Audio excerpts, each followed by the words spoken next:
Ya, Assalamualaikum, selamat malam saudara Rahmat Basri. Muslim ya Bang ya? Alhamdulillah. Ya. Semoga ini Selamat malam, udah penampilan begini, semoga dia Islam berpengetahuan. Tapi Bang, pengalaman saya, kalau udah penampilan begini, mohon maaf, biasanya blow on. Coba, ini mohon maaf yang saya tinggal bilang Anda blow on ya. Biasanya kalau penampilan begini biasanya blow on gitu.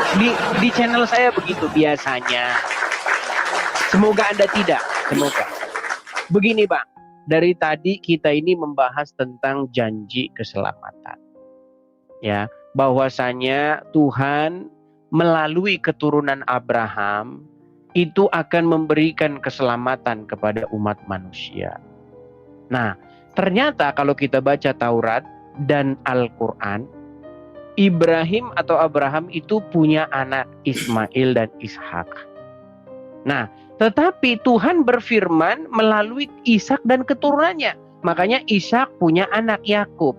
Tuhan berfirman kepada Yakub. Yakub nanti punya anak lagi Yusuf.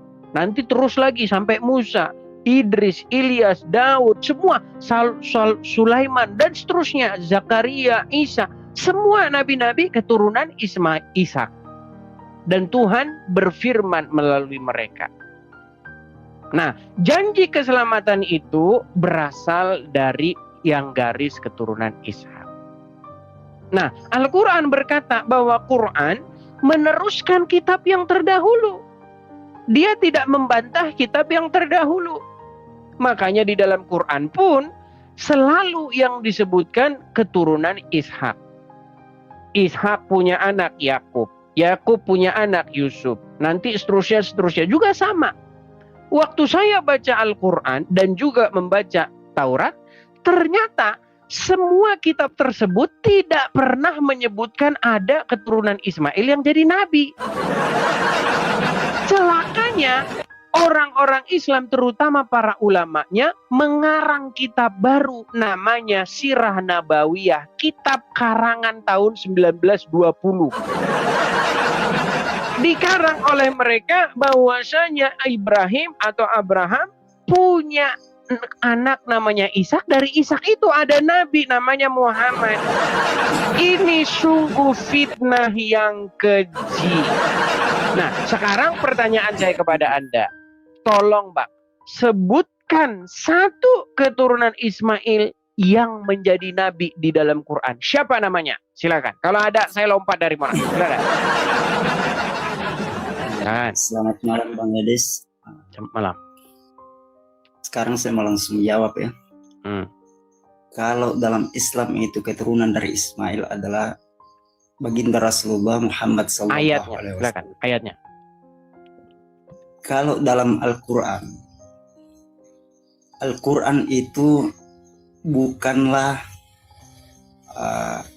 semacam apa ya kalau menyebutkan nama keturunan itu. Al-Quran dijelaskan di dalam surah Al-Baqarah ayat 129. Oke, apa itu saya bacakan? Al-Baqarah berapa? Al-Baqarah berapa? Saya mau tanya dulu Bang Yadis. Anak pertama Nabi Ibrahim itu Ishak atau Ismail? Ismail. Alhamdulillah. Ismail. Kenapa Abang kena pelanggaran? Jadi yang ditemani membangun bait suci Ishak atau Ismail? Bang, kita bukan lari membahas bangun bait suci. Enggak, saya tanya dulu karena sebentar Abang ini gak nyambung Bang, Bang. dengerin ya Bang ya. Gini, Bang, dengerin saya. Saya paham Bang. Yang menjadi pertanyaan kita di sini bukan tentang siapa yang membangun, siapa anak pertama, bukan. Yang kita bahas di sini adalah siapa nama keturunan Ismail di dalam Quran yang menjadi nabi. Anda bilang Muhammad, betul? Tunjukkan satu ayatnya. Itu ada, itu bukan Quran yang ngomong itu kitab Sirah Nabawiyah karangan para ulama Islam. Baca surat Al-Baqarah ayat 129. Oke, Al-Baqarah 129. Sebentar, saya bacakan Pak. Jangan ngomong dulu, biar saya bacakan. Al-Baqarah berapa? Silakan. Surah Al-Baqarah ayat 129 Bang. Al-Baqarah 129. Oke, saya bacakan nih Bang ya, Al-Baqarah 129. Ini ayatnya yang sama sekali di sini nggak ada Muhammad di sini. Saya bacakan. Ya Tuhan kami, utuslah untuk mereka seorang rasul dari kalangan mereka yang akan membacakan kepada mereka ayat-ayat Engkau dan mengajarkan kepada mereka Alkitab dan hikmah serta mensucikan mereka. Sesungguhnya Engkaulah Maha Kuasa lagi Maha Bijaksana. Mana di sini Muhammad turunan Ismail? Bahkan di sini dikatakan dari kalangan mereka, bukan dari keturunan Ismail. Bentar dulu, Silakan. itu kan doa Nabi Ismail dengan Nabi Ibrahim ayah. Oke, kita baca ayat sebelumnya. Kita baca ayat sebelumnya. Sebentar, Bang. Kita baca ayat sebelumnya. Saya baca ya. Kita baca ayat sebelumnya. Dan ingatlah ketika Ibrahim meninggikan dasar-dasar Baitullah bersama Ismail. Oke. Seraya berdoa, ya Tuhan kami, terimalah daripada kami amalan kami, sesungguhnya Engkaulah Maha mendengar lagi Maha mengetahui. Oke, kemudian 128-nya. Ya Tuhan kami, jadikanlah kami berdua orang yang tunduk dan patuh kepada Engkau, dan jadikanlah di antara anak cucu kami umat yang tunduk patuh kepada Engkau, dan tunjukkanlah kepada kami cara-cara dan tempat-tempat ibadah haji kami, dan terimalah taubat kami, sesungguhnya Engkaulah Maha Pemurah lagi Maha Penyayang. Nah, ini ayat 129 yang Anda maksud. Ya Tuhan kami, utuslah untuk mereka. Mereka bukan kamu. Untuk mereka seorang rasul dari kalangan mereka. Tidak ada di sini Muhammad itu turunan dari keturunan kami. Yang dimaksud mereka itu siapa, Bang Idris? Mereka yang dimaksud di situ adalah bangsa Arab. Nah, sekarang pertanyaan saya kepada Anda, sebentar.